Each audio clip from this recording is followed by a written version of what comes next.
Video game developers released 14 remakes in 2024, and as far as I can trace back, this is the biggest amount of remakes ever released in a single year. We've all heard of the big massive ones: Final Fantasy VII Rebirth, Silent Hill 2, Persona 3, but there were also many other remakes that you may have missed and that are worth looking into. Even some remakes from major series like Castlevania were barely talked about. Some of these remakes were absolute gems, and totally unexpected ones at that. Others were not really necessary, especially for those who knew the original well, but could still be interesting to a new audience. So just like I did last year, I want to go through a little retrospective for 2024 and seeing how they hold up not only compared to the original games, but also simply as modern gaming experiences. I will go back to some of them much more in detail later on my channel, as I already did with Silent Hill 2 Remake, but over the year I did my best to try out as many of them as possible, sometimes from the perspective of a lifelong fan of the original, sometimes as someone who discovered a game, or even an IP, to be honest, for the first time. And for the ones I didn't have time to complete, I did my research, as always. So whether you're an old-time gamer, or someone who missed the originals back then, or even a younger player wondering what some of those old classics were about, and if they're worth rediscovering, this retrospective is for you. 2024 started strong with 4 remakes released in February alone.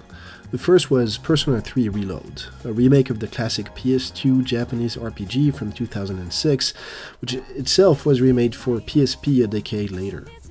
Persona 3 was rebuilt in Unreal Engine for PC, PlayStation and Xbox, and went through a significant visual overhaul. This brought it very close to Persona 5's style, which is pretty logical given its success and audience. While retaining the core story and social link systems, Reload features updated character models, environments, and UI. Most notably, it finally allows direct control of party members in combat, again in a fashion very close to the later Persona entries. This remake also adds new side stories and character interactions, enriching the already very rich narrative experience, although there was some backlash that the female protagonist from the PSP remake of Persona 3 was not available. Developers claimed it would have been too costly and time-consuming to incorporate. Fair enough, and down the line this remake is far from disappointing or lazy, with all the efforts that went into its presentation and its completely rearranged and re-recorded soundtrack and voice acting. Persona 3 Reload is a very solid remake, and adding to a growing library of excellent Persona-style games and spin-offs. In mid-February, Nintendo released an exclusive to the Nintendo Switch, Mario vs. Donkey Kong, which reimagines the 2004 Game Boy Advance puzzle game. It returns with very colorful, updated visuals and introduces cooperative play for the entire campaign. This is probably the biggest and most interesting change because it adds a new dimension to puzzle solving now that players can tackle levels together. The remake also includes new levels and challenges, a time attack mode, and also a more forgiving casual style difficulty level. This remake is not overturning any major expectations for those who have played the original, but is pretty coherent with Nintendo's approach to remakes in recent years. Bring back solid concepts or IPs from the past and see how they do with a newer generation. It sold more than 1 million copies in a month after its release, which is pretty good for a game of this caliber, so I think Nintendo will continue with those types of remakes in the future. Releasing on February 28th on PlayStation 5, Xbox and PC, Brothers: A Tale of Two Sons remake is a ground-up rebuild of the critically acclaimed 2013 adventure game. I must admit I was very surprised to see this remake being announced, given that the original game, which I played for the first time last year, still holds up very well, not only in terms of gameplay but also in terms of visuals and general art direction. So, the remake has enhanced visuals and character models, as well as re-recorded music, but beyond that, the core gameplay and progression are pretty much unchanged.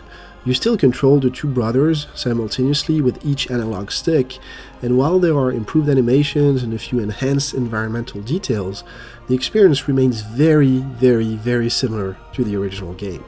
In fact, we could even say that the revamped graphics are a bit less charming than the original art direction.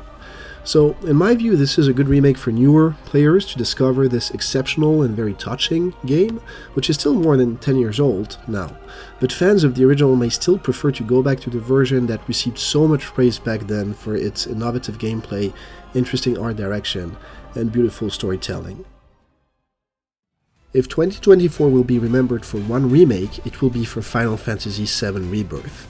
With the second installment of the standalone icon remade into a trilogy, Square Enix went all in with what made the success of Final Fantasy VII Remake.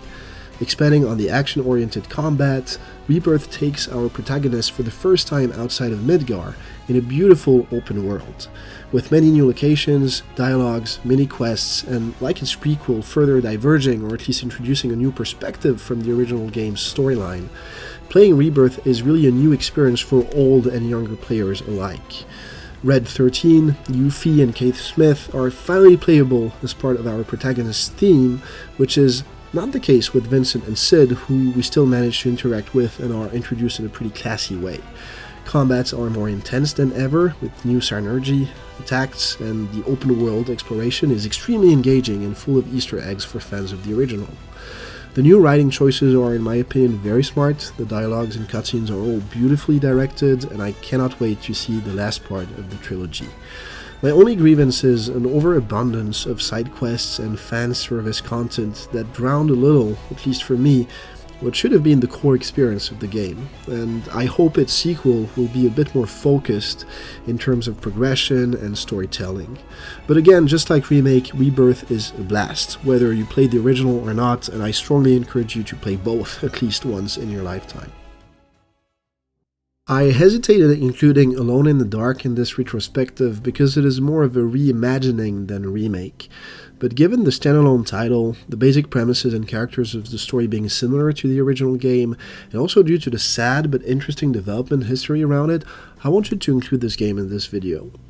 Announced back in August 2022 for release in October 2023, Alone in the Dark was then delayed twice until March 20th, 2024. Set in the 1920s Louisiana, it features a new story, but still played from the perspectives of both Emily Hartwood and Edward Carnby.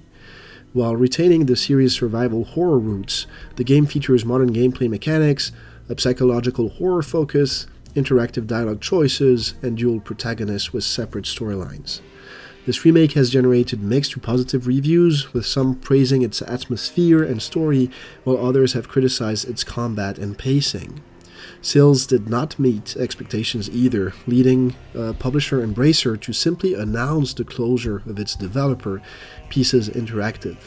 It's a bit of a shame that this project did not meet expectations not only for the developers, but also because Alone in the Dark is a franchise that deserves a proper comeback at some point.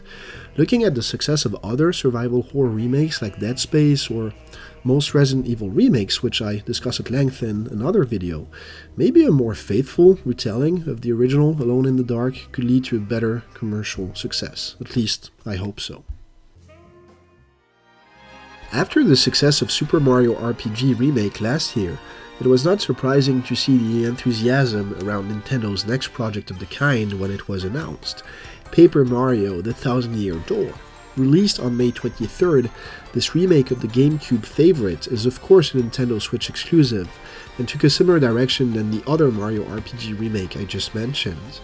The core gameplay, blending RPG elements with papercraft aesthetics and turn-based combat, remains very faithful to the original. Some could say too faithful, maybe?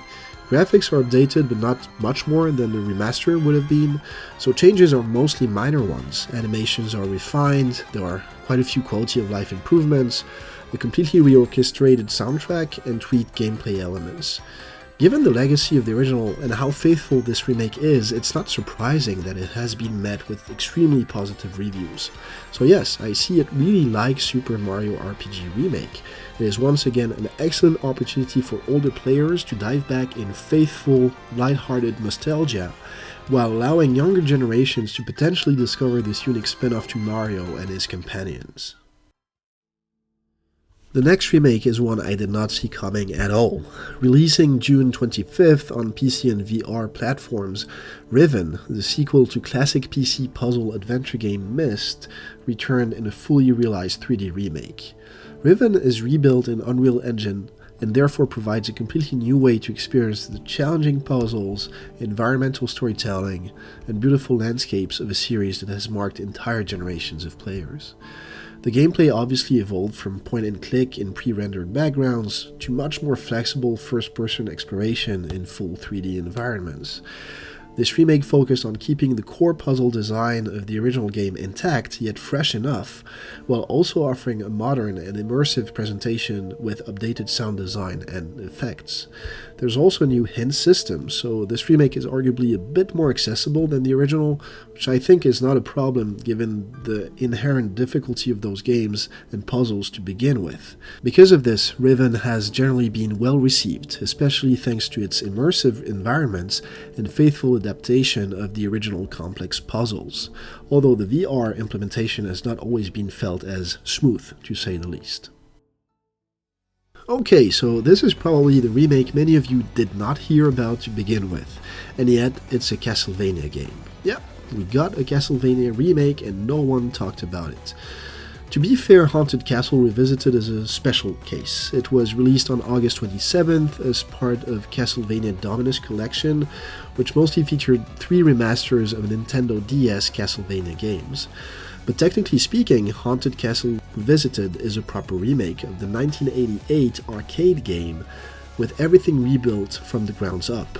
It updates the side-scrolling action gameplay with modern graphics, and modernizing gameplay and progression elements so that the game felt closer to how the Castlevania franchise evolved over time.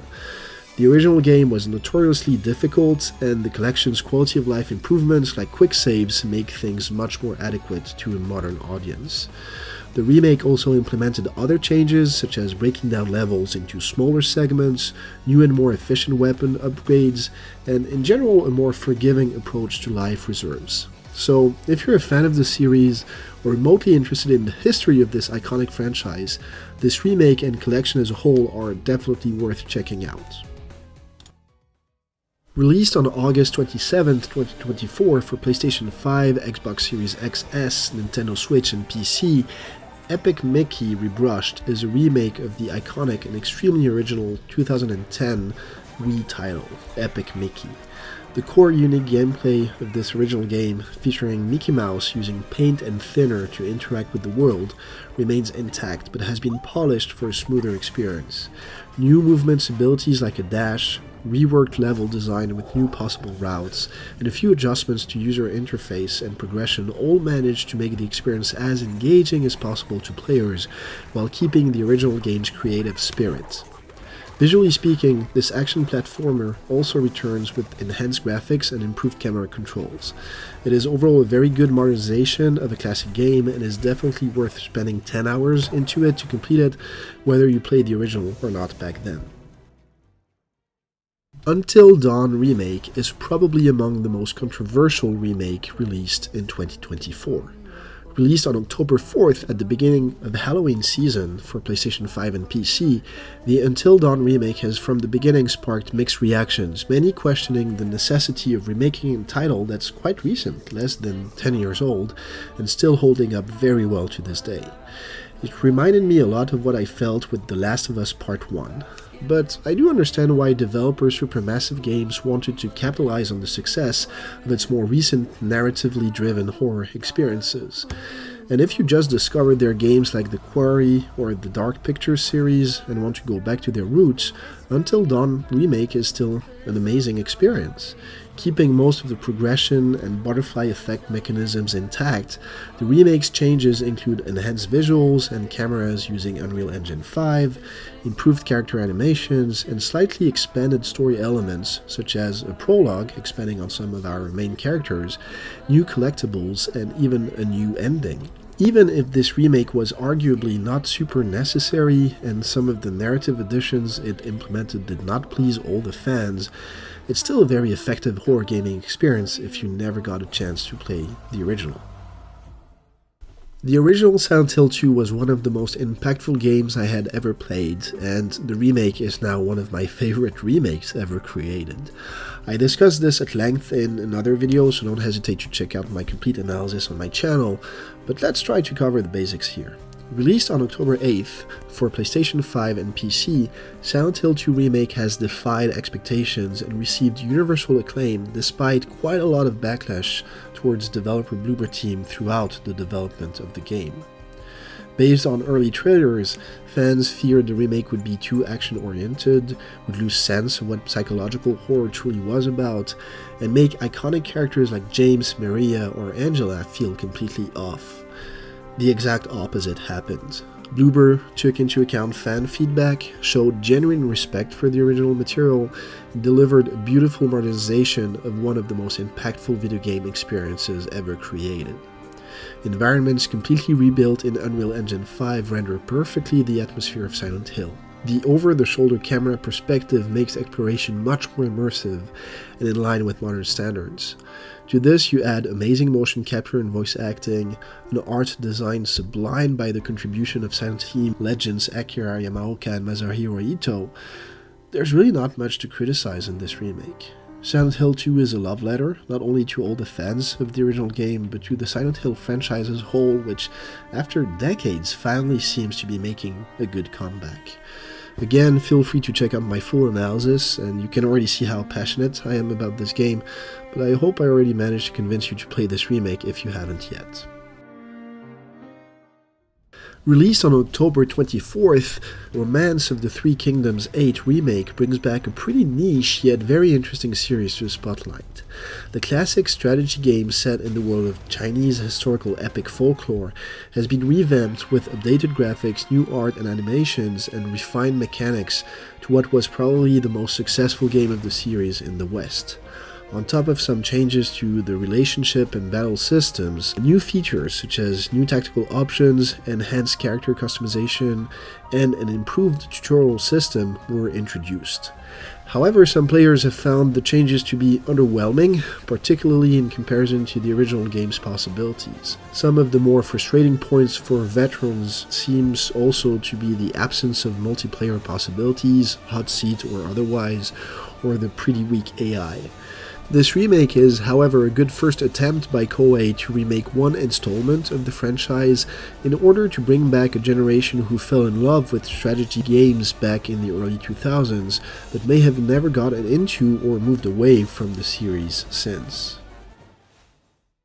This one was an excellent surprise for me. Released on October 24th, Romancing Saga 2 Revenge of the Seven is a full 3D remake of the Japanese-only Super Nintendo J-RPG. Although I own cartridges and felt just with the design of the logo that this was a good game, I never got around to playing this game in English. So this remake is an excellent opportunity to discover this game and this franchise if you never got the chance. The game features completely revamped visuals, modernizing the unique freeform scenario system in which a non-linear approach is taken to gain territories, defeat bosses, and advance the story through the ages and multiple generations of characters. In terms of combats, the series' signature Glimmer system, through which our characters master new offensive and defensive skills according to what happens in battle, is very dynamic and enjoyable.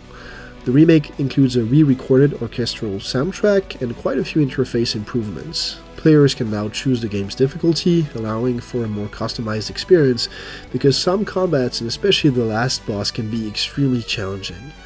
The visual update from 2D to 3D and overall art direction is also very nice, in line with Trials of Mana Remake, for example.